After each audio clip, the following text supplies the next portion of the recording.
The following podcast contains spoilers, adult language, and the death of someone. Who cares? This is a message from the Office of Emergency Preparedness. Due to the recent crisis, we ask that you remain in your homes. Do not attempt to communicate or interact with the creatures, even if they are people you know. Lock your doors. Bar your windows. The dead are coming. It's time for Aim for the Head, an all Walking Dead universe podcast. And now, here are your hosts, Diana and Steve. Hi, and welcome back to Aim for the Head podcast. I'm Diana. And I'm Steve. And this is podcast episode number 291, with the stain on the world of zombies that is Fear the Walking Dead. This week we are discussing episode 5 of season 8. The title of the episode is More Time Than You Know. And sadly, I don't want to take too much time because I don't want to I've spent more time than you know on this show.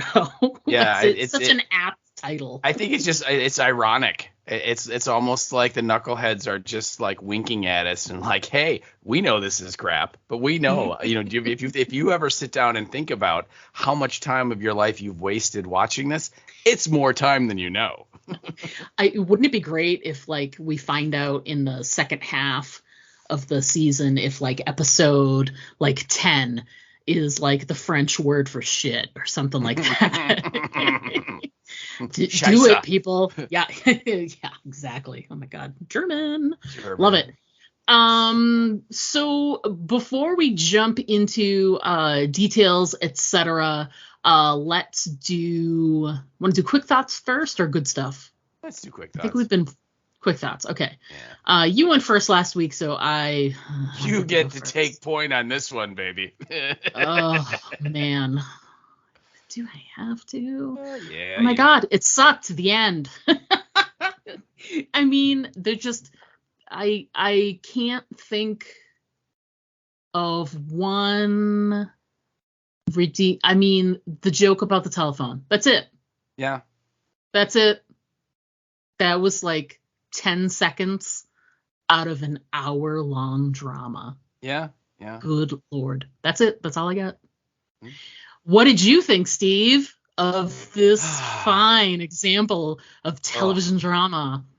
Well, see, I think, instead of everyone mourning the loss of Grace, I think we should for her. We should be happy for Karen David that she's free and she doesn't have to do all this crap anymore. She doesn't have to read these shirty lines from the knuckleheads. She doesn't have to put up with these stories that don't make any sense at all. She can actually go out and possibly do, good drama. So I'm happy for her, that she is away from this awful, awful, awful thing and never has to come back to it. So correct. So yeah. So I think that's pretty much it. This episode was not nearly as ridiculous as the last one, but it was. Literally, I just didn't care. You know what I mean? I was watching it and I was just like, literally like, how long till it's over? Oh, 10 minutes? Yeah. Oh, okay, 5 minutes? Oh, it's over. Minutes, okay. Yeah, I didn't care. I didn't care about it at all. I didn't care. All of the dumb stuff that the knuckleheads do was present in spades all the time, which we can get into. But yeah, I think the biggest thing was it was just apathy from my point where I'm just like, I don't care. So yeah, that's my quick thoughts. And it's just layered upon layered upon layered. It's like you get to the end and you're like, oh, of course. I feel like we keep saying, of course, like, oh, of course that happened. Of course this is happening. So it's just week after week after week. Wow. I'm so glad they didn't do a full 16 episode season. Ooh, could you imagine? Oh my God. Ooh, baby. Ooh, we'd really be, because we'd only be halfway through it. I know. There would still be next week is the mid-season finale, and really. Thank God. Oh, I know. It's like we get a little reprieve.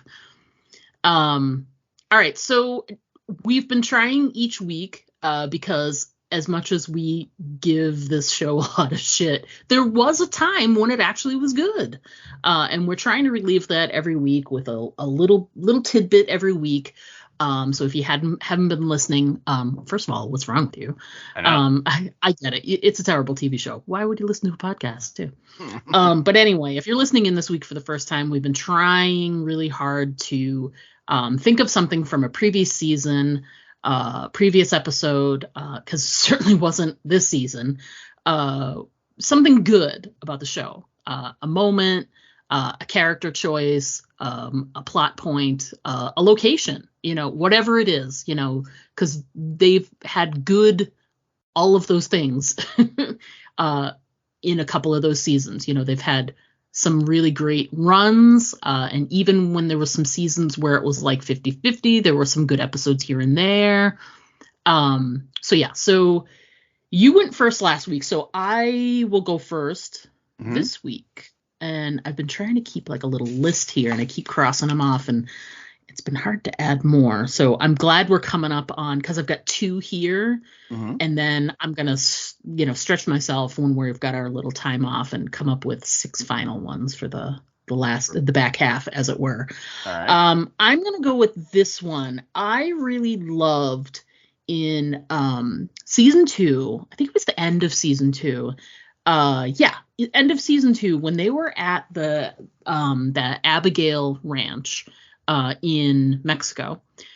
I really liked that they allowed Madison, who's she's a main character. We're just establishing who she is and what she's going to be about. And she was so brutal in that episode where she burned the whole, when she set that whole wine room on fire or whatever, it was very brutal, and she had no qualms about doing it. Right. And when it happened, I was really surprised, and because I was like, oh, she's gonna go that way. She's gonna have like a dark side, because Rick has, when he put on the murder jacket and he'd get going. But we didn't know Madison as well yet. Like, we had a couple of establishing years with Rick before he, put the murder jacket on a more regular basis. But for Madison, since she was establishing the character, it was sort of a newish time. We had, since season 1 was so short, we had like really, in essence, like less than 2 seasons with these people. And we're still sort of getting to know them, and they wrote this episode with her being just like absolutely brutal, and I really appreciate that they did that, because it made me really excited for what was to come on the show. I really enjoyed all the stuff that happened in Mexico anyway, but it was obvious they were going to be leaving that location because they burned it down. So without knowing, it made me really excited for what was to come. Because here was this, they allowed this character to go in a direction that I just really wasn't expecting. And for it to be a woman too, like, you very rarely see a woman allowed to be that brutal. And I really liked it. So I just wanted to include that part there. And now I can cross it off my list. There you go. How about you? What you got? Well, much like Spanish school children are taught that long, long ago their nation was a world power. Yes, people, long, long ago, this show was actually entertaining. I love it. And actually, it's funny because I also reached back into the memory bank to season 2, which was before. I think it was before they went to the Abigail place, but they were at the abandoned resort. Yeah. If you remember, on the beach. And I remember there was a great moment where Strand and Madison were drinking tequila, I want to say. Yes. In one of the places, and they were having a great conversation just about, life in the zombie apocalypse and how you get through it. And it just was a really cool moment for both of them, for the characters, and I think the actors really had fun with it, and it kind of established this relationship that those two characters had, that, even though Strand was not a good guy and was unreliable at that point, and, was always had a go bag and always, had one foot out the door, right? but still, he and Madison, there was something there. Yeah. That they had, and I really like that. I like that moment, and I like that relationship, the way that it developed there until, the Knuckleheads booted Madison off the show a season and a half later. So yeah. So there you go. Yeah, I agree. Good stuff. Good stuff. All right. So before we get going on our individual thoughts on episode 5, More Time Than You Know, let's first jump into the episode description and any extra stuff that goes along with that. Steve. This week's episode is being brought to you by... Now, for the first time in print, Andrew and Ian Knucklehead's timeless classic, The Adventures of Mo Wren and Ghoulie Grace, Volume 1, The Train Cart. Now, the hero of our story is little Mo Wren, just 8 years old. She grew up during the end of the world. There was nothing left. But surprisingly, everything was still there. And along for the ride is Ghoulie Grace. Now, Ghoulie don't say much, but boy is she bitey. Oh, and there are zombies out there too. Don't you worry, though. They don't do much except lurk in the background. Together, these two are gonna get into a heap of trouble and have a lot of fun along the way. So order now and get this timeless family classic, The Adventures of Mo Wren and Ghoulie Grace, Volume 1, The Train Cart, today. Operators standing by. Oh, I know. I want to order one. Are you going to order one? I don't know. Maybe just because, like you said, I want to sort of celebrate Ghoulie Grace, because Ghoulie Grace means that real person Karen David gets to extricate herself from the show. So it's sort of like a celebration comic, as it were. Celebration, even though it's volume 1. Yeah, maybe I'll get one. Yeah. You get the number? You know where I can order? Oh, they just called Knucklehead Industries.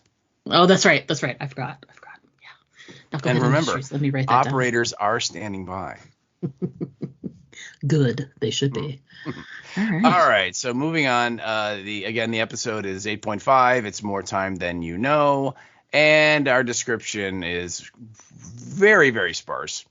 It says, the heroes fight the clock and Padre's forces. And that's it. And it's really not very accurate because they really don't fight Padre's forces all that much.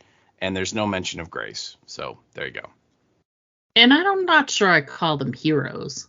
Yeah. It would have been simpler for them to say Morgan, Grace, and Mo and Dwight are fighting and the clock, while Dwight and Sherry and Finch are also fighting the clock. Yeah, I don't know. I don't know. Yeah, I don't know. That's why I don't write episode descriptions. It's not my job. I don't do that.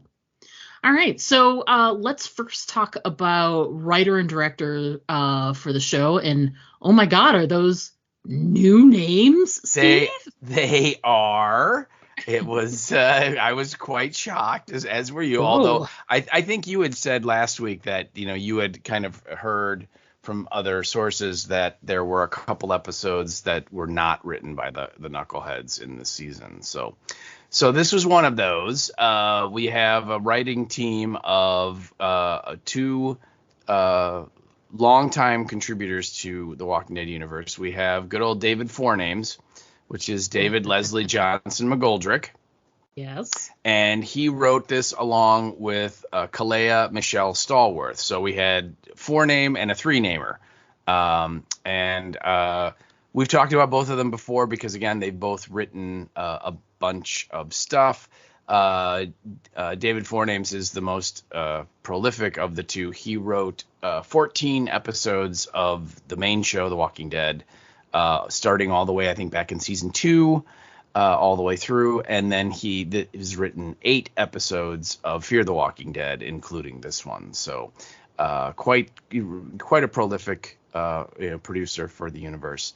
And then Kalea Michelle Stallworth, she has written 3 episodes of Fear, so not quite as much. She came on board, I want to say, in season 6 of the show, with the Knuckleheads, and all three of the episodes that she wrote. I mean, obviously this is one of them, and then the other two were in, I think, season 6 and season 7. So, but that is your writers, and then our director this time around is a gal named Heather Cappiello. And we've talked about her in the past as well, because she has directed 6 episodes of Fear so far, and they're all late. They're all Knucklehead season of Fear. Oh, and, I'm so sorry. I know. I'm sorry, Heather. Yeah, it's ick. But then she also directed 2 episodes of The World Beyond. So, nice. So she's branched out a little bit as well. And so that is our writer and director. We'll have to see what happens next week, but I would be shocked, I tell you, if the mid-season finale is not written by the Knuckleheads. So I would imagine it will be. Yeah, why wouldn't they? Why wouldn't they just, ram it down our throats? Oh, yeah. Yeah. And then, surprising no one, the title card was Grace, of course. R.I.P. Mm-hmm. And nothing no like Easter eggy things. There was the train car was in the background, and I think the boat was along the bottom or something. I don't know. No, it wasn't very dynamic. It was the train, the Dr. June Phalange's choo-choo train on one side, and then that like straight out of the 1880s railroad cart on the other side. So it just makes me think of Oh Brother, Where Art Thou? Yeah, right. You know what I mean? I just wanted Mo to be like, I am no man. Right. I mean, that's just, that was why we had, Mo Ren and Ghoulie Grace. I mean, it was like literally something from like a Mark Twain story. Yeah. That, you know what I mean? It's like the way it looked, and I know we're jumping way ahead, but I mean, that cart, I mean, it looked like it was from the 1880s. Oh, yeah. And I'm like, first of all, where did you find that? How does Mo Ren know how it even works? Yeah. And second of all, how is she strong enough to move that lever? Now, I've never used it. Maybe it's not that difficult, but I mean, come on. It's just like. Ugh. She's 8. I know. She's 8. She's 8. She doesn't even know what a freaking telephone is, but she makes that work. Come on. Yeah. Yeah. She figures it out. Craziness. I know. I think the best way we can go through this week's episode is we'll probably go through your points, because you actually wrote some down. I didn't, kind of like a couple of weeks ago where I was like, F this show. Mm-hmm. So I just wrote a quick summary, and I said, let me sum up this episode for you. And correct me if I'm wrong. I might have missed a few steps, so don't mind me. It went, I'm going to save you. I won't let you save me. I'm going to get you to June. I don't want you to waste your time. I'm going to save you anyway. Don't die without me. I'm sorry I wasted your dying moments. The end. Mm-hmm. Yeah, that's pretty much it. I mean, there were some other things sort of slipped in there, but I mean, that's really the crux of the episode. And it went back and forth so many times. I'm like, wait a minute. What are we doing? And who are we disappointing now? Because I felt like every 5 minutes, like, no, don't do that. Oh, no, I'm not going to do that. No, don't do that. Oh, I'm not going to do that either. Oh, I'm going to do all of those things. Like, it's so frustrating. Anyway. Mm-hmm. So let's go through your points, shall we? Since I don't have any. Yeah, but that was it. So I see what you did there. You just want to talk about Living Dead Weekend. I know you. I do, because it's actually something good to talk about. We'll get there. Don't you worry, folks. That's coming up in segment 2. All right. Well, like I said before, my first point was I'm happy for Karen David that she doesn't have to do this crap anymore. So congratulations, Karen. You made it out. No false alarms like Madison, where there's no chance of her coming back. So enjoy your freedom and so on. And I'm happy for her. My second point is just, this episode, again, more of the same, like knucklehead crap, lots of ammo and gas still 10 years in, working boats and trucks. Right. And both of those boats that they were in the beginning, they look brand new. Yep. Right. They look like they literally just were bought and, and arrived from the store this morning. every building in this universe has electricity, right? They get to that like repeater station where she's set up her little house, right? Mm-hmm. Where Grace wanted to go. And like, they flip the light switch on, it works. I'm like, where is that drawing power from? It's in the middle of nowhere. Yeah. Right. And then tons of, fresh, still functioning medical supplies, right? The electric thermometer still has batteries and it works. And yeah, when she grabbed the electric thermometer, I was like, son of a bitch. Yeah, you know what I mean? How does she know how to use it? Right, but she does, and then obviously, the radios yet again, that everybody can hear every word. And they have, no matter where they are, so unlimited range, perfect reception, batteries that never die. I mean, again, it is the most perfect apocalypse you could ever ask for, because you really don't lose anything. It's all still there. Yeah. So, it's so crazy.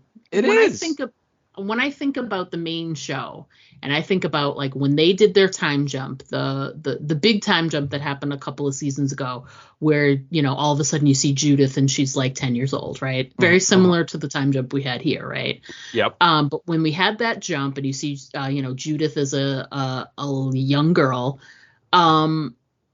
you saw like the things that I loved was that they transitioned from, these are things that we're stretching credibility, but we could conceivably maybe there's a car or two, whatever.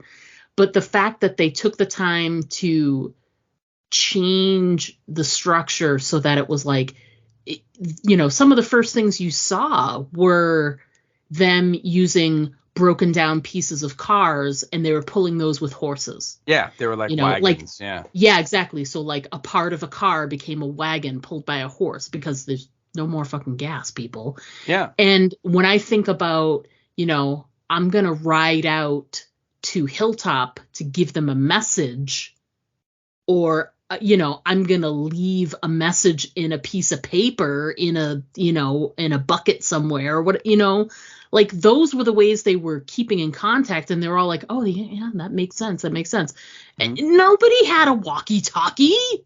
Right. Can you imagine what the Whisperer War would have been like if they had access to a walkie-talkie that worked? Or even the Savior War. Yeah, any of it. And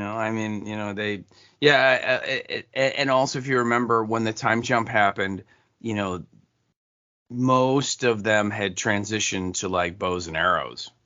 Yes, there was way less guns around. Sure. I mean, there was the occasional gun, but it was kind of like, it has to be a dire situation for you to get out the gun and the 2 bullets you have left, and right. And but again here, not only, and I didn't put this down there, but I mean, look at like Morgan. He's wearing like blue jeans and a flannel shirt that looks pretty damn good for 10 years since it was made, and you have to assume he's wearing it a lot, right? I mean, yeah. So yeah, you've got one outfit, people. Yeah. It's funny. I didn't bring it up. Was last week? Last week was the King County one, right? Yeah, unfortunately. I think. Yeah. Sorry. I've been watching some stuff that was like taped on my DVR, and it has a ton of, sadly, AMC promos. So there's tons and tons of stuff for, the Dead City thing for Maggie and Negan, but they've got current promos for Fear the Walking Dead. It's I taped the Band of Brothers marathon on Memorial Day, and I'm just like every night I watch like an episode or whatever. But there's all of those commercials, and I'm forwarding through them, and they keep using, like, they thought it would be a way to sort of snag people in to watch this season, as they showed Morgan that scene way at the beginning of the episode where he kicks the sign that's on the ground that says Kings County or King County, whatever. And they thought that, like, that's the thing that's going to make people go, oh, he's going to go back to Atlanta. Oh, we have to watch this season then, right? Like, that was their snare. But we didn't even talk about it at the time last week, but it's part of this line that you bring up here, which is, if you watch that clip over and over and over again, which I have because so many commercials, right? Those boots he kicks the sign with are brand fucking new. Right. They are brand new.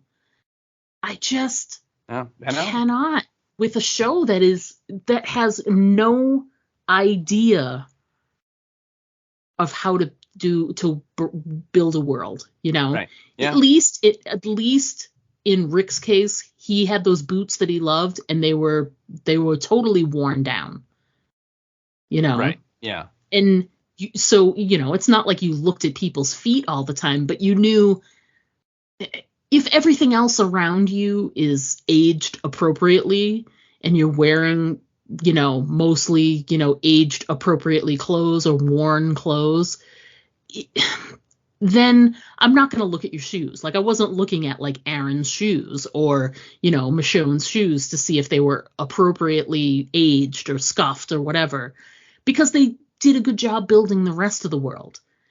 But if you don't do a good job building the world, everybody's looking at everything. And if you're going to have a scene where someone's going to kick a sign, that shoe needed to be like a piece of shit with his socks showing and toes sticking out and whatever. It just is so unbelievable. It literally looked like he had just come out of the Walmart with a pair of new black sneakers. I mean, okay, I think it's an accepted, you know, rational fact that leather jackets are readily available at any point. Okay. Yes. We know but that. But everything else is not. Right. Everything else is gone. I mean, come on. Yeah. I know. And it's pretty much, you almost get the sense that the knuckleheads just pretty much went, we don't care.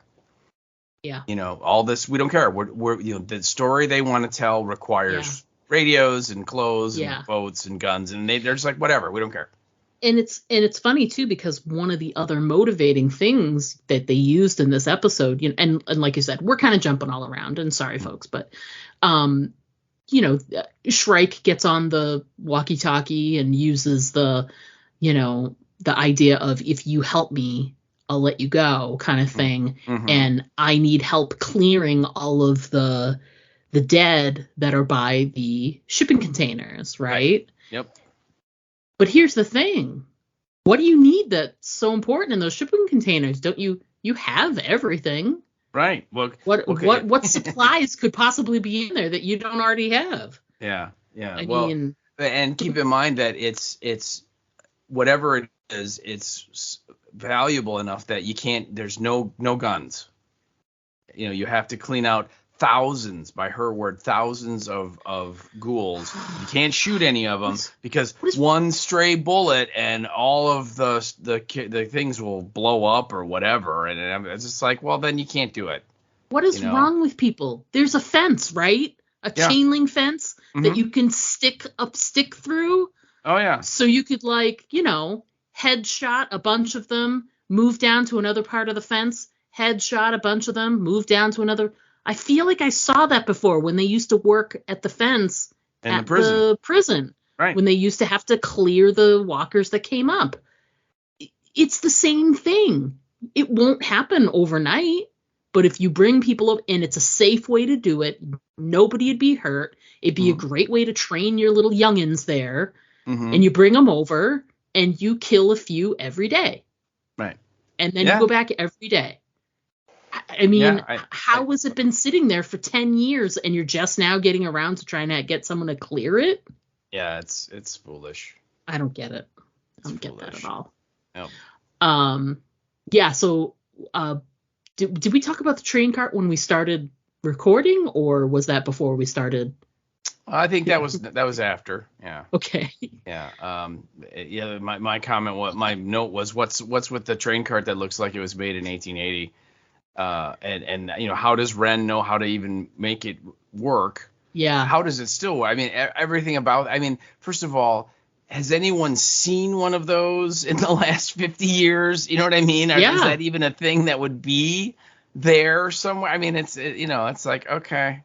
I see that in westerns and stuff a lot. You know what I mean? It's like I see that in stuff that took place before the turn of the 20th century. But it's like, okay, now there's, here we're supposed to believe that there's one that still works, that isn't, oiled in good working condition or whatever. Sure, of course, why not?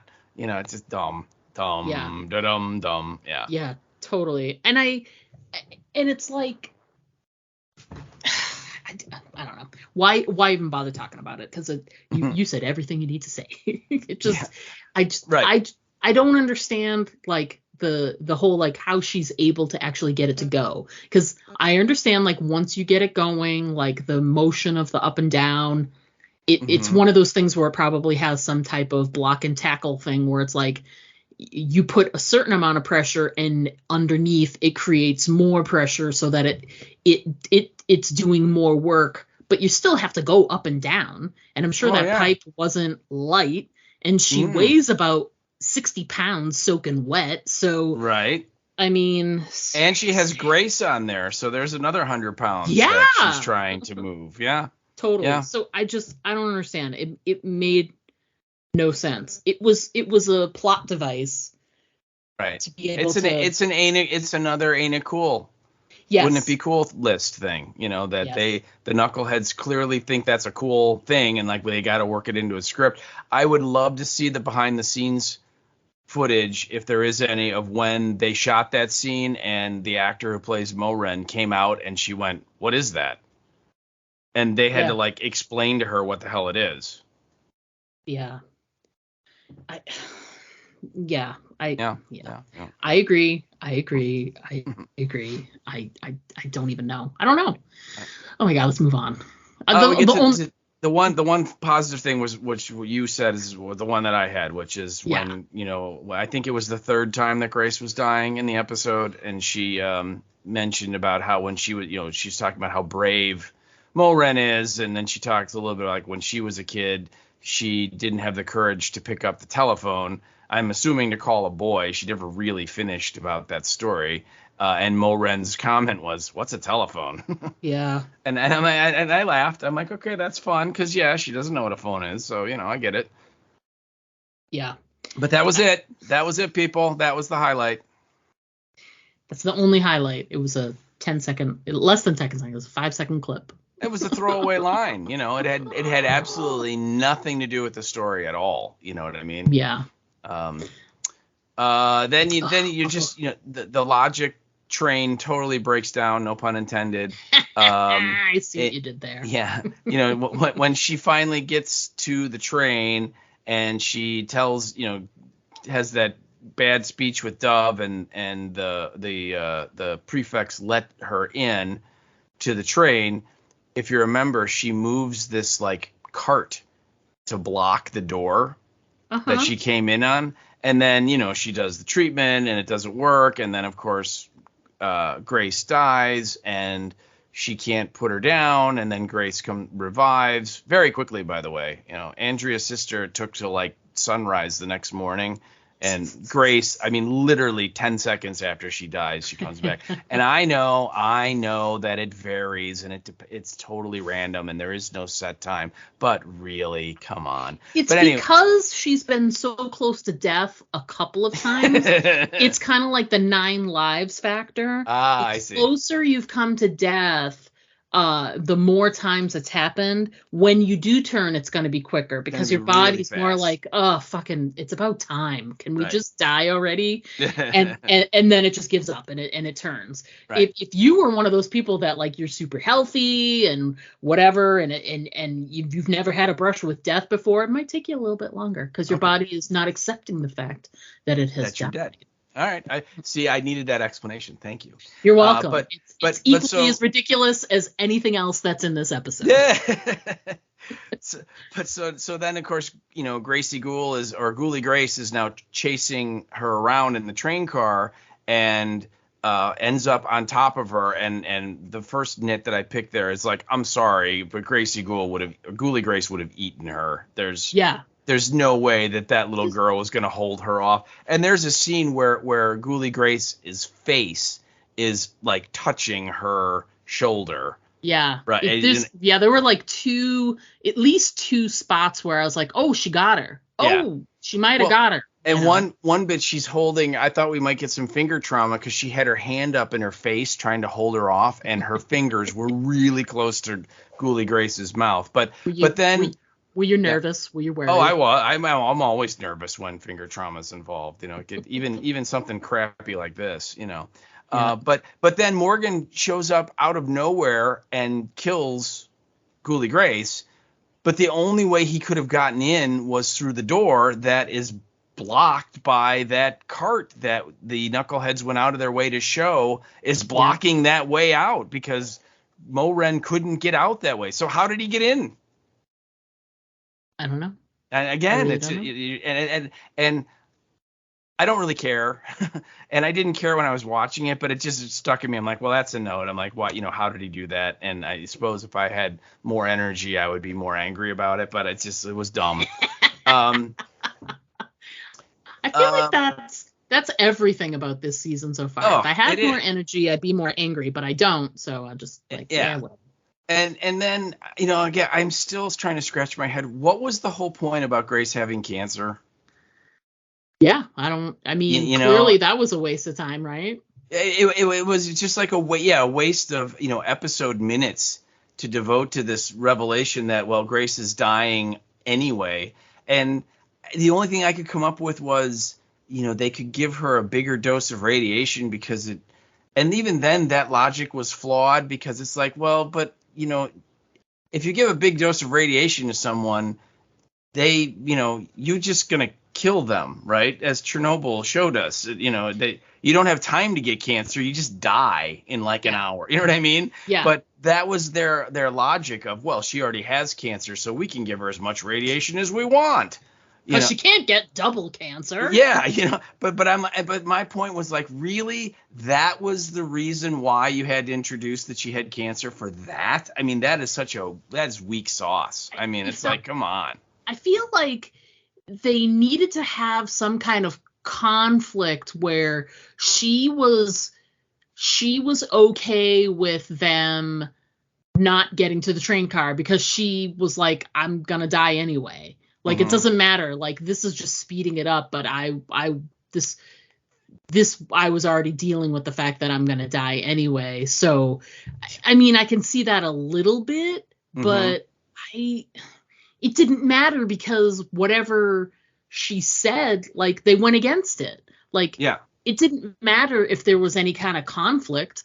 It didn't end up being a conflict because they still brought her to the train car. They still tried to save her. Yeah. And it didn't work. So I don't know. I guess I could be too. It just, you would think that you could write that same dilemma with her just being like, we can't get to the train car in time. So I want to go to my little secret hideout and spend whatever time I have left with you guys. Right. That would have worked just as well. But I mean, I don't know. I just thought that was just a waste. In a season of waste, that was like extra waste. You know? Just extra, all this extra layers that didn't need to be there when simplicity would have gotten the point across. The cancer thing was just this weird extra layer that all they really needed was that she was bit, if she was going to be bit and die, if that's how she was going to die, all that extra stuff in the middle was just so unnecessary. Just completely unnecessary. Right. And they kind of had written it anyway, because remember, the whole point was Shrike was going to let them use the choo-choo train if he cleared out the shipping area. Right. And Grace was like, no, you can't do that, and so that would have given her the motivation too of like, look, screw Shrike, I'm done. It doesn't matter. Right. It's too late. I'm already sick. I got the fever, so let's just go to these coordinates that somehow Dwight is able, on a map with no grids on it at all, is able to figure out where it is. And it's, her little hideaway, and that's where she wanted to go. But again, I don't know. It just seemed like you said, it was like they were super clever, like way more clever than they needed to be for that. Yeah. I'm sure it all makes sense to them, but yeah, for us watching, we're like, huh? Yeah, So, not so much. Yeah. It just, and then, it just adds to the whole, like, Grace being sick and then sick again and then sick again. It's like, I feel like there's been so much time of her just being sick and there's been more screen time of her being sick than of her just being like regular person. Yeah. Yeah. Right. Yeah. Right. I agree. And I didn't put this in my notes, but I did kind of laugh when Morgan is talking to Shrike and he's yelling at her and he's like, you can't kill me because I can't die. I don't die. Yeah. And I just laughed because I almost thought that was Lenny James like ad-libbing of like, I wanted to get off this show 3 years ago, but I can't die. They won't let me. Because, remember when he, we thought he died in the Gulch at the season finale, I think of season 5, right? Virginia shot him and left him for dead, and he's, passed out, and there are ghouls closing in on him, and I mean, it looks bad, and then, the Phantom Stranger swoops in and saves him, and, all the ridiculousness continued, but I thought that was just kind of amusing. I'm like, yeah, that's it, Lenny, don't worry, you've only got, like 6 more episodes, and then it's all over, and then the other thing, and this just goes to my general complaint on the Knuckleheads and the use of the ghouls, in that at the end when they lock him in the choo-choo train, and then they fire one flare up in the sky, and it's daytime, by the way, so it's kind of hard to see, and then literally 3 seconds after they shoot that flare, coming out of the woods is like 100 ghouls to surround the train. And so my note was like, apparently in the Knucklehead world, one flare will bring out hundreds of ghouls that are otherwise lurking just out of sight. Even though they're having this loud conversation, and they're fighting and smashing sticks into each other and stuff. Nope, the ghouls are not going to be bothered by that. But a flare, oh, look out. They're going to be all over it. Yeah, I noticed that too when they had the very first time they were at the train car, when Dwight and Sherry were there and whatever, and they brought Finch. They just let off like a couple of shots or whatever, and like 5 minutes later the train car is like surrounded. They're like teeming with dead. And I thought of it at the time, like, I feel like that's so lazy. Like, in one of the things that I thought that the main series dealt with very well, and even on World Beyond, was, they were showing different stages of zombies. So it's like, there aren't all hordes anymore. Some are laying down in a field somewhere. Some are, if you walk by, they may like, oh, okay, and they'll slowly get up or whatever. But, like, we're past the point. I mean, just decomposition alone, 10 years in, you're not going to be able to have, like, hordes of zombies, like, boom, at the ready. I'm not saying that shooting a gun or making loud noises or stuff isn't going to draw them in. But, like, there's nothing different in, like, the fighting and stuff that they were doing, and that flare and all of that. It wasn't very different from how you like live your day-to-day life. How do the, zombies not come crawling out of the woods all the time if you're just standing around yelling at each other? You know what I mean? Right, I'm just like, it's just so, I think having large groups like that at your beck and call around the corner is just so unbelievable at this point in the apocalypse. It just doesn't logically make any sense, I keep, every time I see the way they do it, they being the Knuckleheads, I go back to the bonus episode, one of the bonus Walking Dead episodes, the one with Robert Patrick as the twins, which was the Gabriel and Aaron episode. And if you remember, they're walking along and they come up to this like field of grass, and the grass is like head high. And what do? They take out that old school alarm clock and they throw it in there, and they set the alarm for like a minute, and they throw it in there, and it goes up, and then you see like 6 or 7 ghouls stand up because they've just kind of sat down.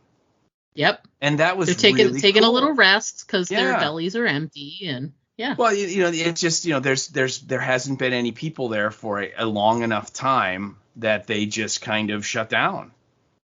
Yeah. There's nothing to draw them, and I thought that was really cool. And yet here in this universe, in this version of the universe, there still are just ghouls just roaming around.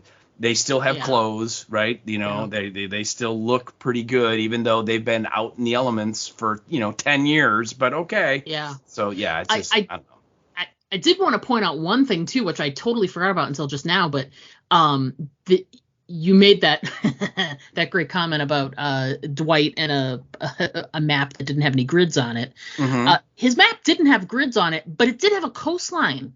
So if you look at it, they're on the Atlantic coast, because we were talking about like where we thought they were or where they were headed or where they were going, but wherever they're going to that like repeater station, they're going the way the coastline is, the way that is, the way he was holding the map, it looked to me like the Atlantic coast.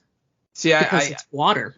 Yeah, it's water, but I again, there was no compass, so we don't really know what was north. I figured it was the Gulf Coast, and they were, what was going down would actually be going west. But again, you're right. We don't really know. I mean, it very well could be. Yeah. But again, at this point, I mean, who cares? Right. I agree. Like trying to insert my logic into something that inherently has no logic to it at all doesn't make any sense. They could just as well be in Alaska, and it would make as much sense as they're in somewhere in Florida or Atlanta or North Carolina or something. You know what I mean? It's like whatever. It's almost over, so who cares? Yeah. It is. It's almost over. Speaking of being almost over, anything else we should talk about before we take a break? No. I mean, again, there's just. Yeah, there was nothing in this episode that I liked. I mean, it had all of the knucklehead, tensionless, tense moments. When this whole idea that they've thrown out there that Shrike can have the kids come after them because she knows that Morgan won't kill them. Morgan should have killed all of those kids. Yeah. That were, when he was trying to get Mo back at the end, he should have killed Shrike and should have, just kill him. Yeah, it shouldn't matter. Yeah. I mean, look, you want your kid back. These people essentially just let your wife die. I think you're entitled to a little payback here. And this is, Old Testament time because, they're in the apocalypse. But that's getting very frustrating to me that, he couldn't do that. Yeah, you can do that. Yeah. Do it. So, yeah. It's funny. We talked about I wanted to bring up one other thing too that I thought was ridiculous and didn't make any sense. Another element of the stupid go and kill the ghouls that are all around the shipping containers, that whole thing.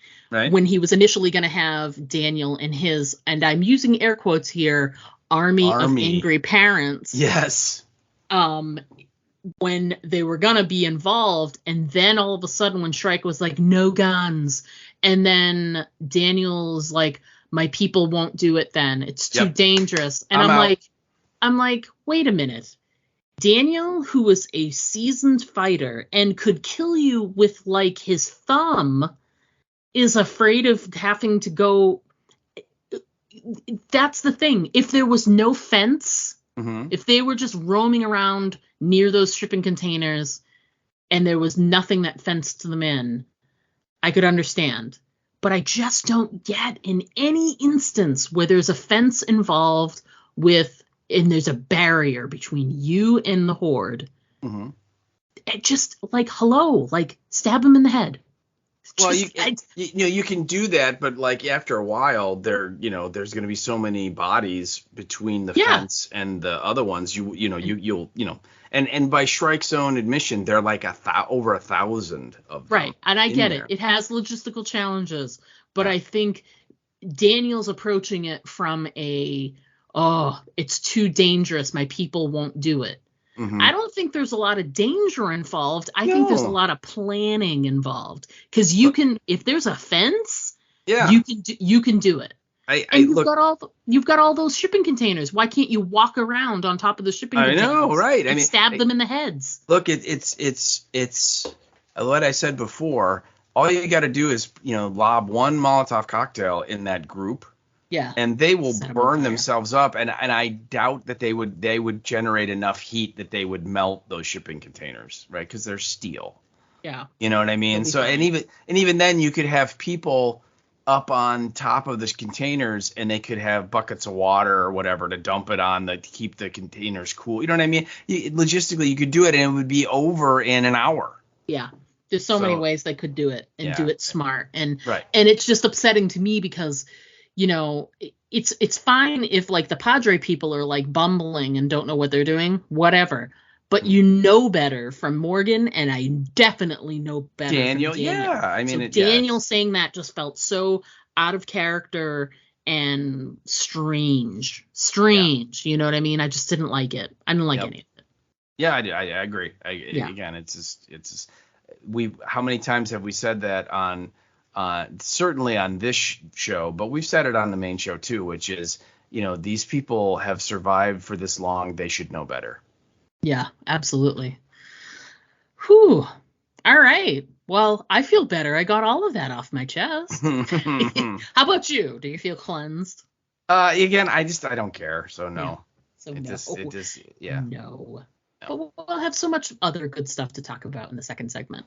It'll be good. Yeah. So we're going to go ahead. We're going to take a quick break. And when we come back, we're going to discuss our amazing listener feedback, tons that we got again this week. And we're also going to discuss what's coming up next on the podcast. So everyone, please stick around, because Diana and I, will be right back. The following is an emergency action message. Civil authorities have identified a biological threat that they deem credible. This threat could potentially affect the entire continental United States. The dead are returning to life and attacking the living. 911, what's your emergency? There's a man up bad and he's attacking another man. Looks like he's biting him, like on the arm. The initial signs are puzzling, unclear. Getting pulled out of their cars and thrown to the ground. It looks like the bus passengers are biting their victims. Soon, however, the reality is clear and undeniable. The crisis involving the recently dead continues. Parliament today passed a law that requires all bodies of the recently deceased to be registered and turned Toxic over. Bag Productions has captured the sounds of the zombie apocalypse and brought them to your gaming table. Background ambiences, zombie attacks, and radio transmissions that set the scene for your modern zombie adventure. Download MP3s from drivethrurpg.com or toxicbag.com. Hey there, this is Greg Nicotero, and you're listening to Aim for the Head podcast with Diana and Steve. And don't forget to always aim for the head, because body shots, they really just don't work. Hey everybody, we are back, and we're going to go right ahead and jump right into our listener feedback that we received this week. And I will start. So first off, we got our weekly email from our pal Andy from Germany. Hey, Andy. Hello, Andy. What's going on? Writing in from the international desk. And this is feedback regarding last week's episode, episode 4, King County. And Andy writes in and says, "Hi, Diana. Hi, Steve. I was thinking for sure this time the commercial would be about tomato soup. Missed opportunities, man. You stink like a skunk. Take a bath in Padre's tomato soup. Comes with a cute little skunk sticker." I think you have a marketing idea there, Andy. You should run with it yourself. I think it's pretty good. Listening to your podcast, I was wondering, wouldn't it be more challenging, instead of nitpicking, to think of a way how it possibly worked? Maybe Morgan was hitchhiking, so he could do the 400 miles in one day. The writing of Padre on the truck was the name of the military operation. That's how Padre got such a good reputation, by driving around as distributing food to everyone with their Padre trucks. Just a bit unfair that Morgan, when he was doing this, got no good reputation for it at all. This episode felt like a filler to me. By the way, Morgan seems to stink a lot. Do you remember when his stench was so bad that even the walkers walked by? Yes. Greetings and dun dun dun, Andy from Germany. I like that idea, Andy. Instead of us trying to nitpick all the bad stuff, if we take, like, say, the most ridiculous thing that happened in the episode, like for this week's episode, I'd say maybe like the old timey push thing on the train, right. And we're tearing that apart. So I guess the idea is to try and make that make sense. Yeah, Andy, I got nothing. I'm not getting paid from AMC, so I'm not doing the knuckleheads work for them. So I'm sorry, I just don't have the energy for it. Yeah, I'm just like, no. And let's be honest, there's enough pretzel logic in these episodes that I think you could probably have some sort of breakdown if you're trying to make sense of it all. Yeah, that's true. I agree. But thank you for writing in, Andy. And yes, I do think that Steve missed an opportunity to, although, I mean, Exgulia was pretty awesome. Wow. I laughed my ass off. But the tomato soup, maybe that tomato soup, sure. That'll make it'll show up in like maybe our extended edition DVD. The director's cut of that podcast. The director's cut of this episode. That's right. I love it. Anyway, thanks for writing in, Andy. Yeah, thanks a lot, Andy. Look forward to seeing what you thought of this wonderful episode. Woo! Mm-hmm. All right, so moving on, we stick on the international desk, and we got another email from our pal Bev 2. Hey, Bev. Hello, Bev, and she's, again, located in very warm Devon, England, and she says, "Hi, guys. Yet again, I'm trying to remember what happened in this episode.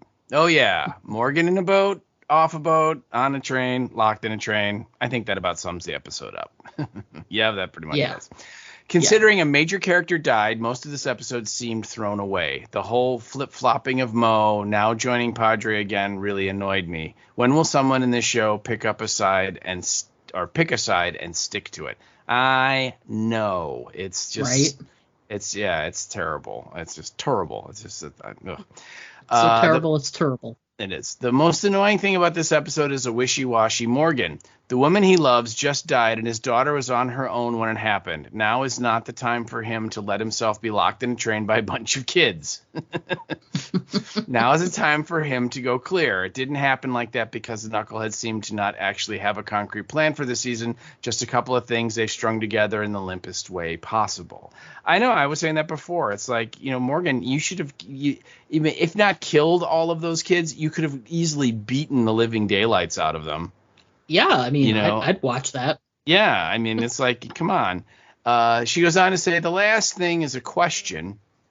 Ooh. Do you think they're going to kill the worst couple in the apocalypse, Dwight and Sherry's son, in a heartbreaking episode, or just let him die off screen to be forgotten about, or have someone find a random cure? What do you think? I don't know. I really hope that we're sort of finished with the Padre stuff by the time we get to the season finale, the mid-season finale next week. And that leaves 6 more episodes to fill with some kind of nonsense. And, I mean, he's sick, but the treatment worked for a little while. So I feel like Finch is he's kind of in that Alicia state where he's sick, but that's it. He's just showing like the flu symptoms. So they could stretch this out like they did with Alicia, if it's possible. Yeah. And to the point where they find someone, they get a cure, he's fine, whatever. But it's just as likely. I mean, they were kind of cruel enough to show a small kid being intentionally bit by like that. I mean, they really could kind of do anything. And honestly, whatever they decide to do, I really don't care. because we don't have any connection to Finch. They haven't allowed us any sort of time or space to get connected with Finch and with Mo and etc. They just, because of that time jump, one of the sad things is that we didn't get to have any sort of connection with him. So right, yeah. I already don't care about Dwight and Sherry as a couple. I know. So sadly, I don't care about what happens to their kids. So I think, no, who knows? Who knows what's most likely, really? Yeah, that I guess that's another thing. Just when you said that, it just kind of made me also back to the episode. Is that here we have Mo Ren and she's crying about her mom dying, and I'm like, yeah, but like you've known her, she was your mom for like 3 minutes. Yeah, 10 minutes. And you've never had a mom before in your life, so I don't see. I mean, it's sad, that you'll never get to know her, but I mean, what kind of an emotional attachment do you have with her? Yeah, it can't be that big. She spent like 6 minutes with you so far. You know what I mean? It's just, I don't know. I think the same thing with that. I think that you can apply that same idea to the audience with the character of Finch, and that, we've never seen this kid before. Yeah. Okay. Yeah. Why do we care? We don't. So, but yeah. So I'm not sure, Bev. I really don't. And I don't want to say I don't care, so who cares how they do it. I just, I think it's difficult with these guys to try and predict, because they make stupid decisions on character development. So it could be some stupid fourth choice that you haven't even brought up, Yeah. They could turn him into some, zombie robot, and he still lives with Dwight and Sherry for the rest of his life. Or they, instead of like Alicia had like that weird robotic arm, maybe they give him like a robotic shoulder or something. Ooh, I like that idea. I think what'll happen is he'll start seeing an even younger version of himself in like a weird fantasy thing, and that will lead him to Strand's parking garage base, and he will go in there and screw around for a while, and then eventually wake up on the beach somewhere and be fine. I mean, it's just as plausible as anything else that could happen. So Bev finishes up that her letter by saying CRM will. She said the way things are getting at the moment, CRM will probably turn up promising a cure in return for Dwight and Sherry doing all their dirty work like they've done for Padre and Negan. And I think that's just about as probable as anything else. So, agreed. I could totally see that. And then she was looking forward to hearing your thoughts on all this, Bev, in very warm Devon. So good to see that you're enjoying some nice warm weather. And then she has a little PS in here, and she goes, have you heard the rumor that the mid-season finale is supposed to be 2 hours long? Please, God, tell me no. And then she goes, are any of us mentally ready for such a thing? And the answer is a resounding no. And all I can hope is that the 2 hour thing you're thinking about is that we will get the mid-season finale, and then we'll get episode 1 of the Negan Cohen show. They did release a thing not too long ago. I think they originally, follow my thought line here, looking at the time that it starts. I mean, it's 7 for us, 8 o'clock for Eastern, right? Mm-hmm. They initially had it 8 and 10. And then they just recently were like, we changed that time, and Dead City or whatever is going to premiere at 9 o'clock instead of a later time slot we're expecting to do. I bet they had a Talking Dead. Like, I bet they set that time aside for a possible Talking Dead. Okay, right. And it didn't happen. Like, you know what I mean? Like, nobody wants to talk about it. Right. Well, or maybe Chris Hardwick finally grew a pair, and he's like, this show is shit. I can't talk about this. Yeah, I can't come on and be a cheerleader for this. It's too bad. Yeah. Maybe they, I didn't see it, but maybe they opened up a social media ways for fans to put in your feedback for the season this so far. And it was like 500 comments of, you guys suck, please leave. and one of I liked it, and so they just are like, yeah, we can't, none of this is, we can't go on the air with this. Maybe that makes sense. I could see that because for Fear, the last couple years, that's really all they've done with the talking. They would do like one before the season, and they would do one at the end of the season, or maybe in the middle, for the mid-season finale. But that was it. They didn't do weekly Fear Talking Dead. So yeah, I could see that. But I please, Bev, I hope you're wrong in this case, and it's not 2 hours, because oh my God, is that going to be a slog? Yeah, I haven't heard. The only thing I've heard about was the timing of which is going, and now I'm Googling it and I'm not entirely sure. I think actually what it was they flip-flopped them. It's going to actually be Dead City and then Fear.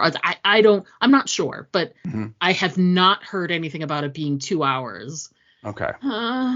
Please no. Please make it stop. At least when we watch it early on Thursday on the app, we don't have commercials, so we can just really breeze right through it. That's true. So really, it's only if that happens, it's only an hour. The only way I can watch it is the app, so I always get no commercials. So right. Oh Jesus. Anyway, thank you, Bev, so much for writing in. We'll whatever happens next week, you can rest assured that we will be here to mock it. Yeah, absolutely. Next up, I think we've got a first-time writer-inner. No. Long-time listener, first-time caller. I think so. This came in via the Facebook, and it is, and I hope I get this last name right, Tammy. I'm sorry. I'm going to go with Tammy Kanasic. Okay. So I hope that's right. And I hope that me getting it wrong won't keep you from writing in further, because we love hearing from our listeners. So Tammy writes in and says, I have watched all the Walking Dead shows since the beginning, but this season is just killing me. So corny. It's just insulting my intelligence and beyond difficult to take seriously. I'm still a fan, but come on. And then she puts a bunch of emojis in there. The one is definitely the bored, boredom yawn thing. Right. And then I think those are zombies at the end. Yeah. I can't tell. I almost want to blow them up so I can see, but I think it's a zombie. Yeah, they are. They're supposed to be ghouls. Yeah, I think you're right. Little ghoul emojis. I'm right there with you, Tammy. I feel like my intelligence is insulted every week, but we get to share it together. We do. We get to commiserate. We get to get it all out together and feel better about ourselves. So as a fandom. I hope so. But Tammy, if this is indeed your first time, welcome.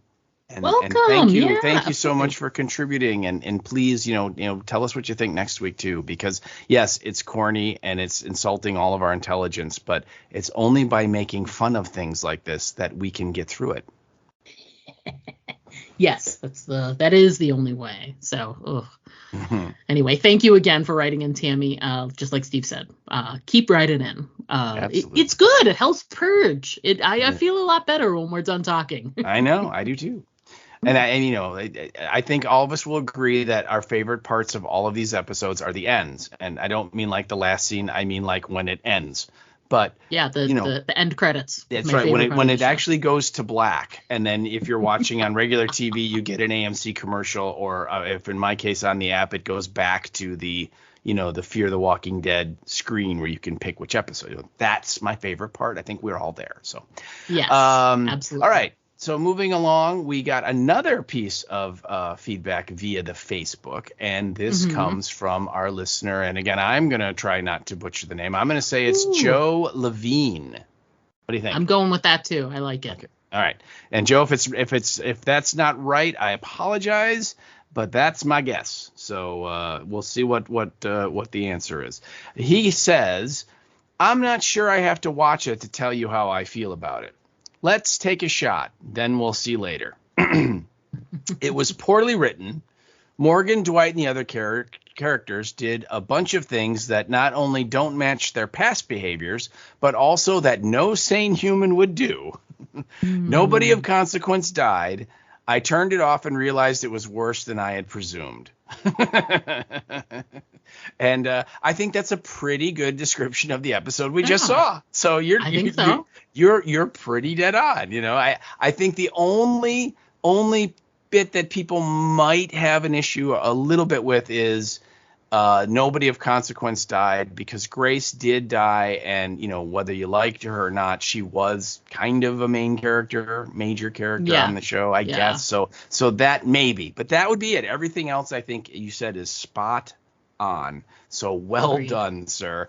And then he finishes it off, I think, in something we can all agree with when he says, "This hell is almost over." Oh, yeah. So good. It is. Thanks for writing in, Joe. Absolutely, man. Thanks a lot. Yeah. Just like we're saying, it's better to go through it together. So it's like we're our own little tribe of watchers. Next up, another person who was able to skip the episode, our pal Karen, not Lauren Cohen, wrote in via the Facebook and said, "I'm on vacation with my family and didn't watch, so I can't write about anything. And I'm pretty sure the only thing I'm going to miss is listening to your podcast. Hear you next week." Aww. That's so sweet. Yeah, but thanks for writing in anyway, even though we didn't have anything to really kind of write about. It's fine. What you sent is probably the extent of what you would have probably wanted to write about this episode anyway. So you really didn't miss anything. You didn't. You really didn't. Yeah, I mean, I think you were probably better off spending time with your family on vacation than watching this tripe. So always better to do that. A very, you know, I think to quote the knight in Indiana Jones and the Quest for the Holy Grail, you chose wisely. Correct. That's right. Whereas the rest of us, we chose poorly. Poorly. Gotta say it just right with that little accent. He chose poorly. Poorly. So good. All right. So moving along, we got two comments via the Facebook from our pal Alex Baelish, our P1 listener. And hello, Alex. What's going on, brother?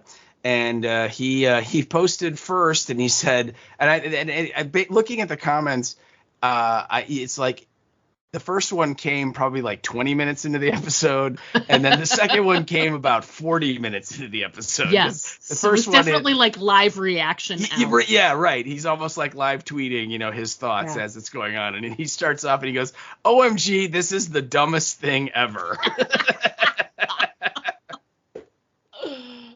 Yep. You're not wrong. You are not wrong. Oh, right there with you. Absolutely. And so then a little bit later, he types, and this was all in caps, so you can tell he was really affected by this. And he goes, "Why does Grace want to live in this show? Just die, please." She thinks the same thing. She's like, "Just kill me, would you?" Right. She's You exposed me to all that radiation, and I still lived. What is wrong with you people? What is wrong with you people? I should have died 2 seasons ago. Yeah, no kidding. Right? Alex, thanks a lot, man. That's really fun. Yeah. Next up, we also got some more feedback via the Facebook. We heard from our listener and friend, Erica Price. Hey, Erica. Hello, Erica. How are you? Erica writes in and says, "Mo is how old? 8? And she knows radiation causes cancer, but has no clue what telephones are. There's no way she could move a railroad handcar solo." Yes. See, again, I'm right there with you. Justified, Steve. You are justified. Especially from a dead stop, she puts, which I agree. That's the one, you know, once you get it going, I get it. But when being able, after Dove stopped her there, to be able to pick right back up again and be cruising right along didn't make any sense. Yep. June needs to give out thermometers for Christmas if she expects everyone to have one in their pockets.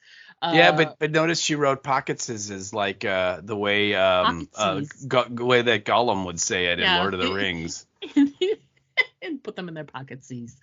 But she's not wrong. I mean, every time she's like, "Does she have a fever?" They're like, I'd be like, I don't know. I don't have a thermometer. It's the apocalypse. Yeah, it's like no one has a thermometer, June. She's hot, okay? Yeah, she feels warmer than usual. That's the best I can do. That's all I can tell you, okay? Yeah. And then she puts Grace's "Where am I?" best line of the episode. Yeah. Chef's kiss.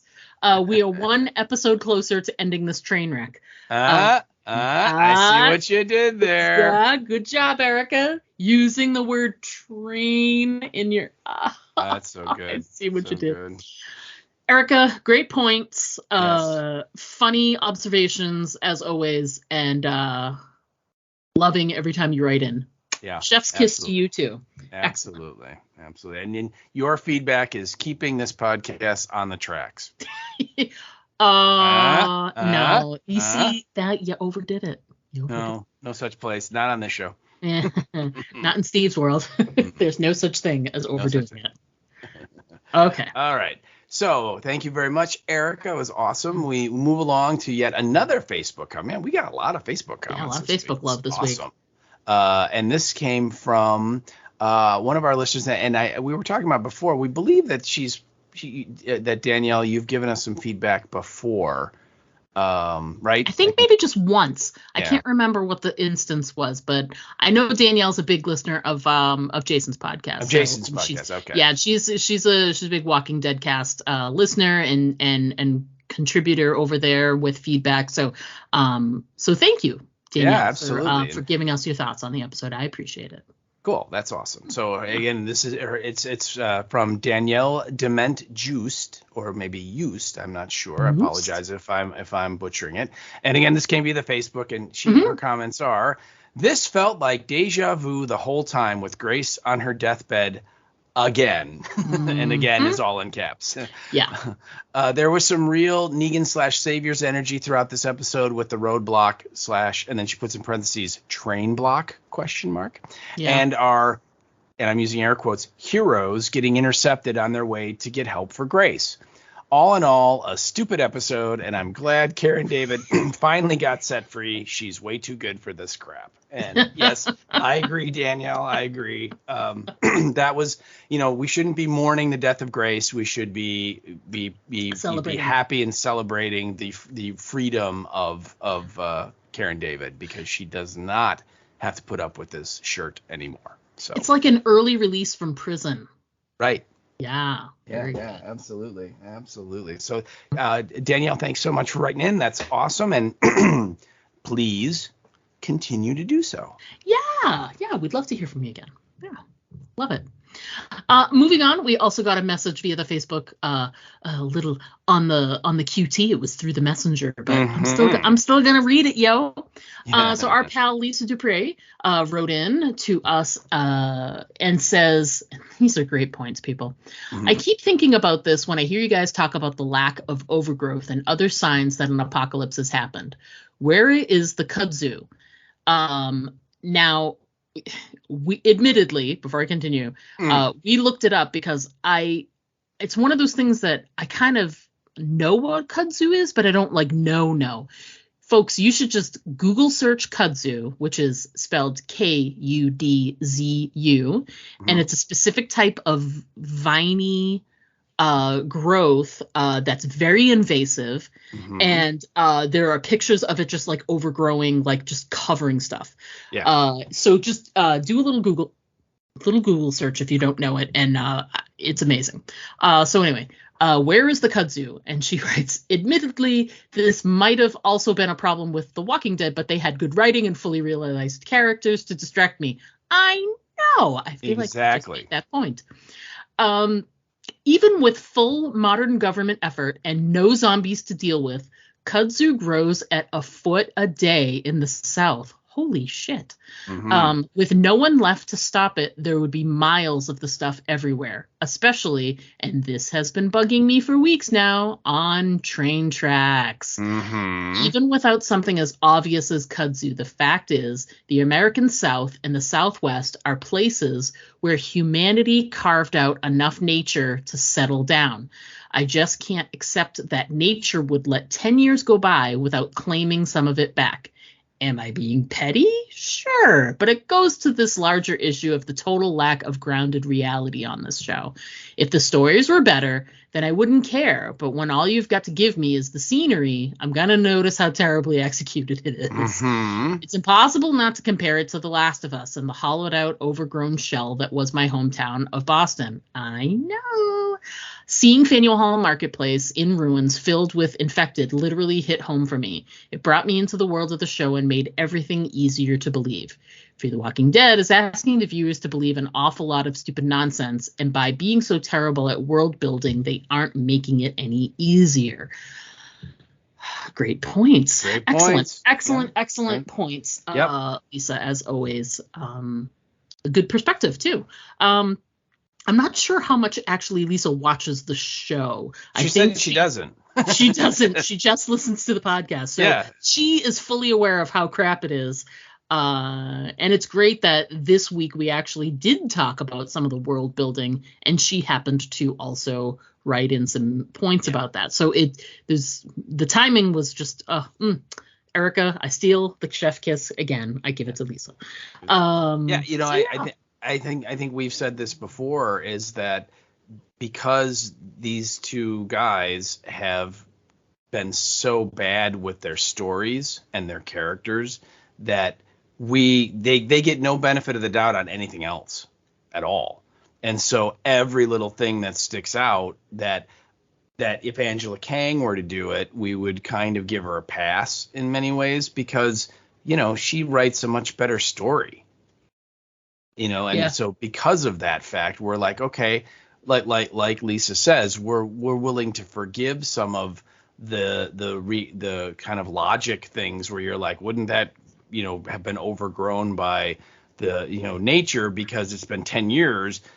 We're kind of like, well, okay, you know what? It probably would have, but I'm enjoying the show, so I'm okay with it. But now in this show, we're like, oh, it's so bad. Every little thing that sticks out, we're going to be like, well, that's terrible. That wouldn't happen. That one, you know what I mean? It's just this sort of like cycle that everything is just rolling and rolling downhill and getting bigger and bigger and bigger because the writing is so bad. So yeah, Lisa, I love the great points. I love it. I'm also, if you have a second and you want to laugh a little bit, I'm sort of someone who shared the most recent Forbes review from Eric Kane. So if you get a chance to read through it, it is absolutely hilarious. Yes. Because he says all the things that we're saying, but just does it as a writer, who's talented and knows what he's doing.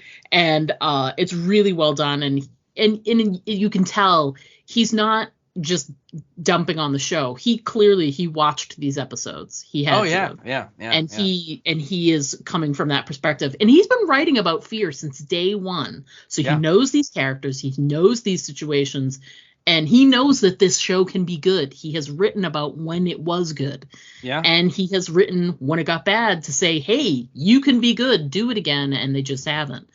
If you're looking for something fun to read, seek it out. It's good.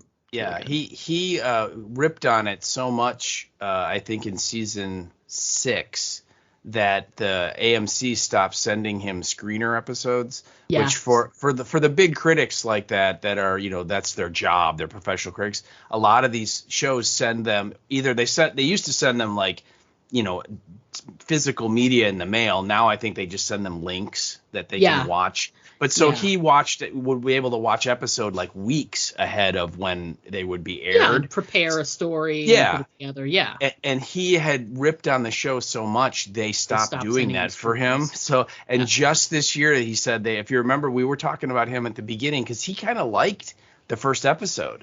Yeah. If you remember, he was kind of like, it's not terrible, and we'll see where it goes. And he mentioned in there that they started sending him the screeners again. And so, he thought maybe that's a sign, but no, didn't last. He's back on the hate bandwagon. So it's a very funny review, though. It's definitely worth a minute or two. It'll take you to go through it. It's fun. Yeah, it's good. It's very good. So coming up next week on the podcast, we want you guys to be sure to set aside enough time in your schedule and be sure to strap in because it's a double whammy, double episode next week. That's right, baby. we will be covering both episodes in next week's episode. I really feel like we can sort of like blow through Fear the Walking Dead pretty quick. I mean, we've been bagging on it for weeks now, and I can't imagine that there's going to be anything really earth-shattering. So, I mean, we can really just cover it in about 10, 15 minutes probably. Yeah. But yeah, we will be covering next week's mid-season finale. Episode 6, the title of the episode is All I See Is Red, which is how I feel about the show now. And we're also going to be covering the season premiere of the first season. We don't know yet if there'll be more seasons, but it's episode 1 of the first season of Walking Dead Dead City, also known as the Negan and Maggie Comedy Hour. Mm-hmm. Do I have my notes right? Yeah, Comedy Hour. Yeah, that's what. That's it. Yeah, that sounds right. And I also believe at one time it was called Isle of the Dead, if I'm not mistaken. Yeah, because of the whole being on an island, but Manhattan. No, naked. Yeah, and it doesn't look like they've got episode titles yet. There's some sort of like vague descriptions that are online about the episodes. The first like 2 or 3, but no episode titles. They're just listed as 1, 2, and 3 right now that I can see. Yep. I did not see any either. Yeah, I did do some digging because of the whole like based on what Bev said about the 2 hours, and I was looking around. What they did do is they flip-flopped them. Dead City is going to premiere at 8 o'clock, and Fear the Walking Dead is after it. Wow. As opposed to because Dead City is going to be in the Fear the Walking Dead time slot for the next, 6 weeks or whatever after that. And so rather than have it be at the wrong time and then the right time, they took their crap show and put their crap show at the wrong time and put the show that they want to put all their energy into at the correct time. So basically, because previously it was going to be on at like 9-ish or whatever, and then it would be at the regular time of 8 o'clock from here on out. So they dispensed with that. Dead City's going to be first, and then Fear the Walking Dead's going to be after. Now, I want to impress upon you folks, I know that they're giving you dessert before you have to eat your dinner, but don't forget to watch Fear the Walking Dead, because we're going to talk about both of them. So you got to let us know what you felt about both of them. And I already know you're not going to like Fear, but hey, it's kind of like a completionist thing. If you watch this mid-season finale, then you'll be able to share in all the other crap that we're all sharing in together. And it'll be like a kumbaya kind of thing, right? Sure. Sorta? Sure. Okay. So that's coming up on the podcast next week, a nice little double episode for you. And I believe we're going to be recording at the regular time. We recorded a day late this week because somebody went someplace interesting this weekend. Who is that? You silly. I don't think I've ever seen so many pictures posted to our social media all weekend long. Man, you give somebody access to the Facebook page and they took it, man. Oh my God, tell me. I mean, you can't tell us everything, but how was it this year? It was amazing. It was similar to the last couple of years in that everybody was really friendly and nice and genuine and down to earth, and just some incredible things happen. I was able, first of all, just personally, I was able, when I went 3 years ago by myself, I made some friends there because I was by myself, and so I'd like to talk to people, and so I did. And this year, everybody that I had met then was here, and I was able to hook up with them and kind of reconnect, and that was really cool because again, they're all huge Dawn of the Dead, George Romero zombie fans, and one of them came all the way from Los Angeles, one of them came from Atlanta, and then we met another guy from Hawaii that came all the way from Hawaii to go to the show. And he was really fun. And we met a guy from England that was here he flew in for one day. He was there on Saturday. And he was really an interesting guy. So just personally, it was really great to kind of meet a bunch of people. We met a couple from San Francisco at the Mixer that this was their first time ever coming to a show, and so it was really fun. It was that aspect was great, but the show itself, so many amazing guests, so many people that just for me personally, I never ever thought I would meet in person, that I'd been watching on this movie for, 30 plus years. It was incredible. So many highlights. I mean, obviously you had Fran and Roger and Peter, the 3 of the 4 main characters were there, and they were great. They were very personable and fun. I got Galen Ross, who plays Fran, to trace her autograph she gave me back in 2005 because it was starting to fade on my poster. So I said, how much you charge for tracing? And so she went, what? And I told her, she's like, I'll do that. So she just did it. And then she made another movie after Dawn of the Dead. She did not make it. She had a very short career in front of the camera and then moved to directing and producing pretty quickly. So, but one of the few movies she made was this really bad horror movie called Madman that I don't even know what it might be on a streaming service now or it might not, but it's so bad that she used a stage name in it. and so of course I have a poster for it. And so when I took it out, I said, the stage name she used is Alexis Dubois, which is so great. And so I take the poster and I'm unfolding. I said, I have a few questions, Alexis. And she just like rolled her eyes. She's like, oh my God, this movie is so bad. I'm like, that's what I figured. But oh yeah, she was great. And so was Scott Reiniger and Ken, Ken Foree is amazing as usual. And so they were great. But I mean, there were so many smaller folks there, lesser roles, smaller roles in the movie there that were so great. The one of the highlights was the nun zombie. I saw so many pictures of people with her. Yeah, she is this gal named Kathleen Feeney, and it's a scene where she's in one scene in the movie, and it's when the boys are driving around in the car and they're locking all the doors. Yeah. And when they come up, they start in the pennies, and then they open the glass door and they run out. And when Fran closes the glass door, she kind of catches a bit of the nun's dress in the door, so the nun can't get away. It's kind of stuck there.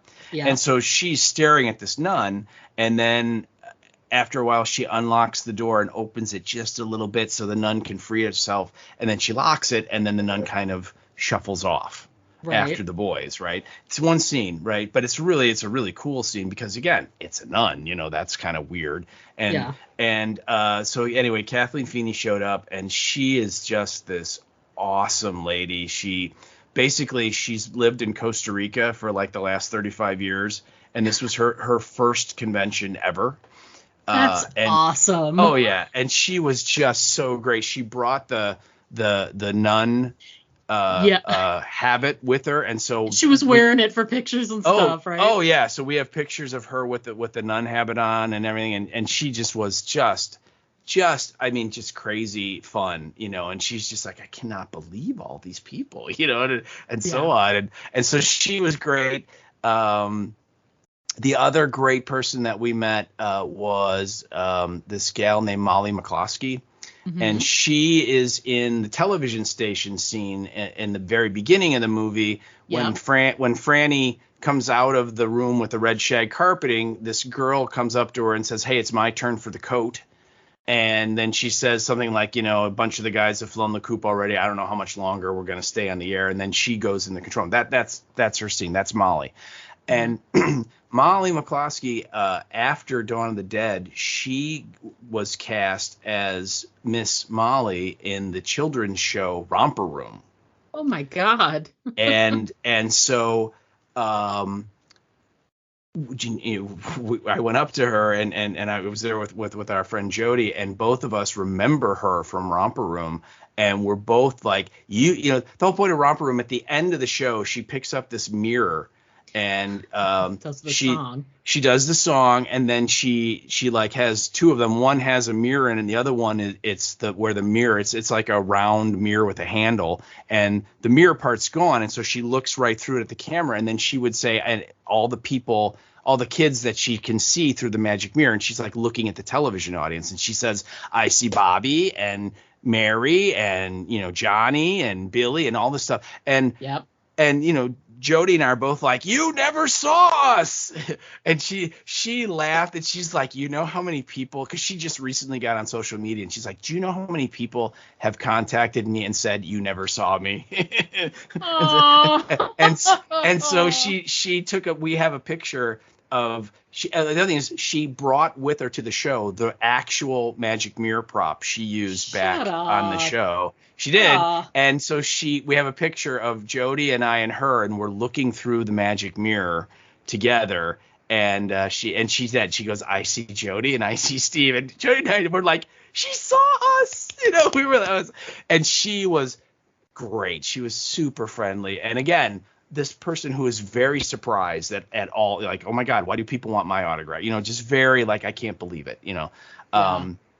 And she was sitting right next to Jeannie Jeffries, and the two of them, I guess, are lifelong friends. And so Jody and I hung out with them a lot, and they are just delightful and adorable people, and it was really great. So Jeannie was really sweet last year. She was really one of the sweethearts last year. I really, really enjoyed chatting with her. Jeannie remembered me from last year. Did she really? She did, yeah, because we saw her in the hotel before we left that morning, and I just said, hey, Jeannie Jeffries, and she looked at me and she's like, hey, you know, and then we were walking out, so we didn't stay. But then when we went over to her table, because Jody got her autograph for her poster, Jeannie pulled me aside and she goes, your name is Matt, right? And I went, no, it's not Matt. I said, she's like, he's not. I said, I swear it was Matt. She was like, I remember you from last year. And she kind of described, you know, our encounter and everything when I just, you know, kind of got a little starstruck and didn't know what to say. Because you were like, I thought you were so beautiful. And she is. Yeah. She still is. But you know, back in 1979, yeah, she was really, really, you know, amazing and everything. But yeah, I was. But she remembered me, and she was great. And so that way, and she's like, Steve. She's like, oh yeah, I'm totally gonna remember that. I'm like, yeah, okay. But she probably will, because yeah, she was great. But yes, so many great people, you know, that we met that all had, you know, great stories. You know, obviously Richard France, who plays the scientist with the eye patch. Yeah, I saw a great picture. He was amazing. I wanted him to sign. In the movie, he says, you know, these creatures are nothing but pure motorized instinct, and I wanted him to sign pure motorized instinct, and I told him that, and he looked at me and he went, did I say that?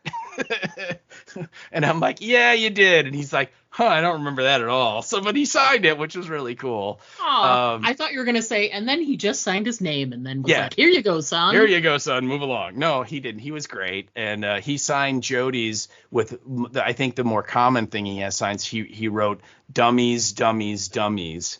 Yeah. which is what he says later on in the movie. And so, yeah, that was pretty cool. And then there was another guy they added at the last minute that he was one of the ghouls that is attacks Flyboy in the elevator at the end. Okay. Yeah. And he ends up getting Flyboy. He's one of the ones that Flyboy shoots, and then, you know, Flyboy gets trapped in the elevator, and then eventually turns, and then, you know, one of them hits the button and it opens, and ghoul Flyboy shows up, right? Yeah. And so, but anyway, this guy, this is so funny. I went up to him and I said, oh my God, I can't believe that you're here, because again, I never knew who you were, and you're only in this one scene, but it's memorable to me. And he's like, really? And I said, yeah, it is. And I said, the funny thing is that my friends and I, for years, when we always referred to you as the David Crosby zombie. Because back in 78, when they filmed it, he has kind of shaggy hair and mutton chop sideburns and a big bushy mustache, and he has similar facial features to the singer David Crosby. Yeah. And so my friends and I was like, hey, it's the David Crosby ghoul. And he's like, really? And I said, yeah. So he signed my poster and he wrote David Crosby zombie underneath it, which I thought was, for me, that's hilarious. So awesome. awesome. Yeah. Oh, I love it.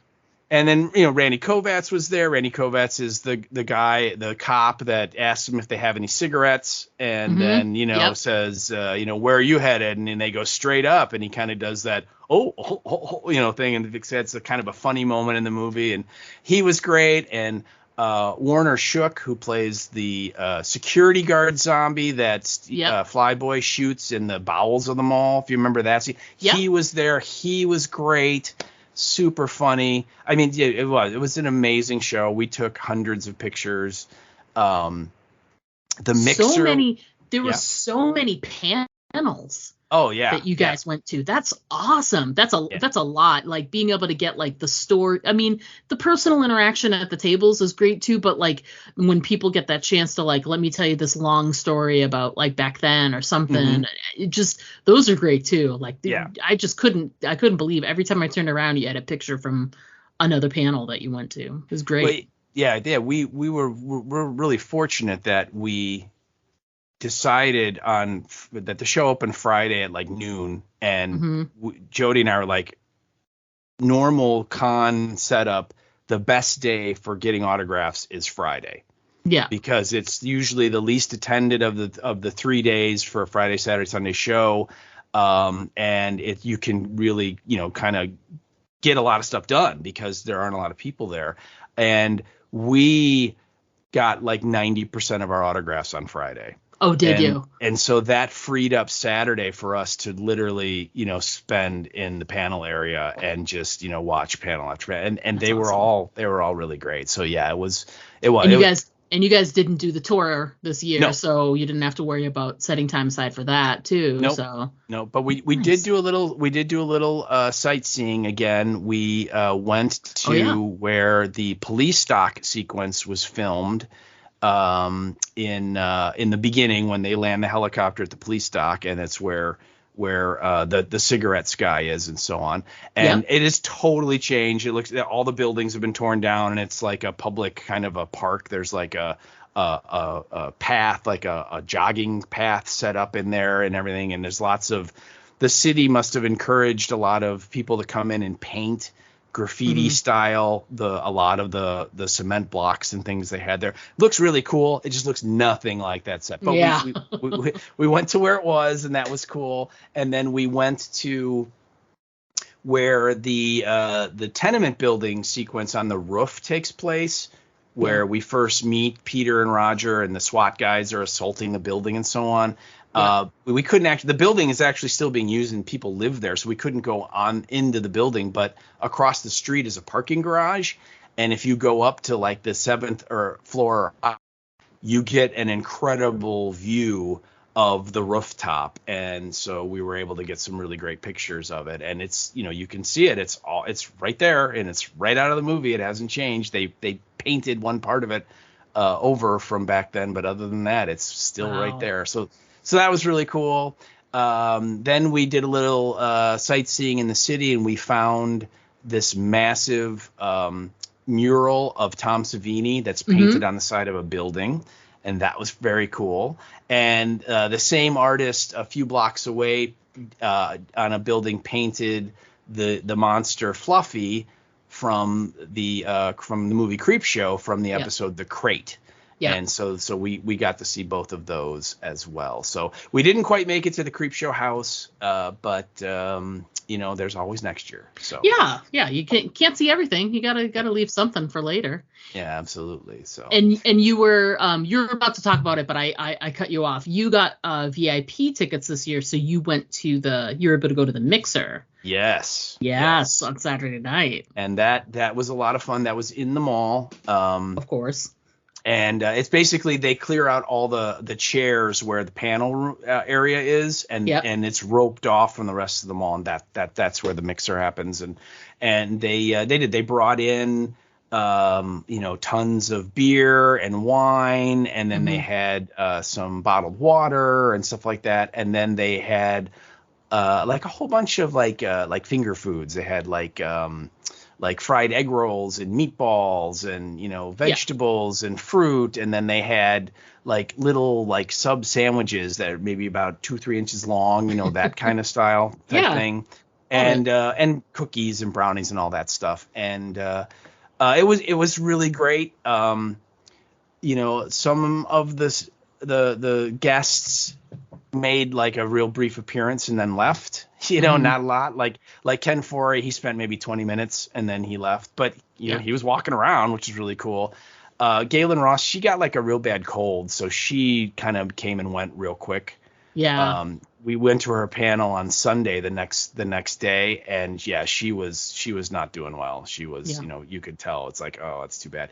But a lot of the other folks were all there and just walking around and ready to talk to everybody, and so it was a really good time. And and we went to a couple good restaurants and all that stuff. So it was an amazing experience. And I did post a lot of the panel pics. I have not really posted a lot of the other pics that we have, which is just about everybody. If you bought an autograph, you got a free selfie.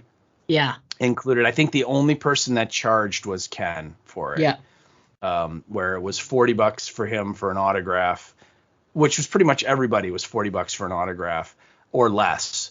And a free selfie with Ken, it was $40 for an autograph, $60 for an autograph and a selfie. So he did that. But he's probably the one of the, if not the biggest headliner person there. Out of everybody, so but and I did one photo op, professional photo op, and I don't usually do them, but they put this up at the last minute, and it's a picture of me and Ken, and we're holding stacks of money and smiling at the camera like Flyboy and Peter do in the movie when they're taking the money out of the bank. So there were other people that got that done too. They were calling it like the bank one or the money one.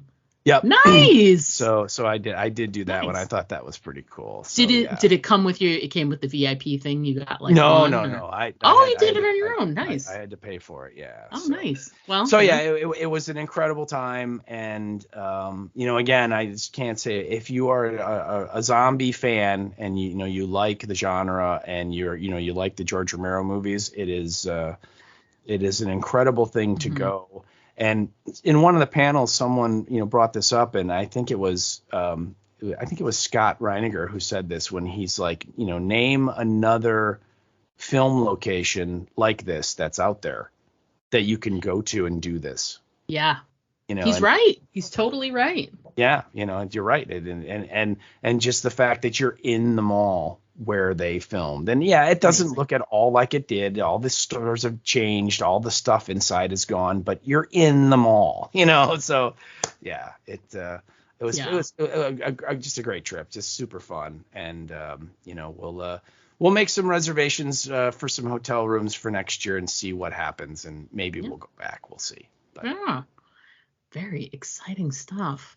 Yeah. All right. Well, are you gonna post those pictures of like all your selfies that you took and everything? I think that'd be fun. Yeah, I will. I'm trying to figure out how to do it. I think what I want to do is I want to try and get some screen grabs of these people, of like who they were in the movie. And put them together. Yeah. So when you see me standing next to, this old person, because again, everybody that made this movie, they're all in their like 60s or 70s now, so, and they, they don't necessarily look like they did back then. So it's just like, this is who this person was. Oh, okay. And so, so it might take a little bit of doing and learning, but I'll put something together. So nice. I think people would love to see it. It was we got some a lot of likes and stuff over the weekend with all your pictures and stuff that you posted. So I saw that. Yeah. So keep it up, man. You know it. All right. Well, I think that's going to wrap it up for us this week, guys. We look forward to talking to you again next week. But until then, as always, I'm Diana. And I'm Steve. And don't forget to always aim for the head. Because the body shots, they just don't work. To send us an email, write us at aimfortheheadpodcast@gmail.com. And our Twitter handle is @AFTH Podcast. Pictures and video are always welcome at our Instagram account, Aim for the Head Podcast, all one word. But the best way to keep in touch with us is to just like our Facebook page to get all of our updates in your feed.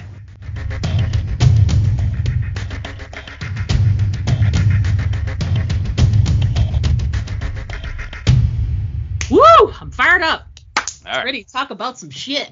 Let's talk about some shit. Some actual shit.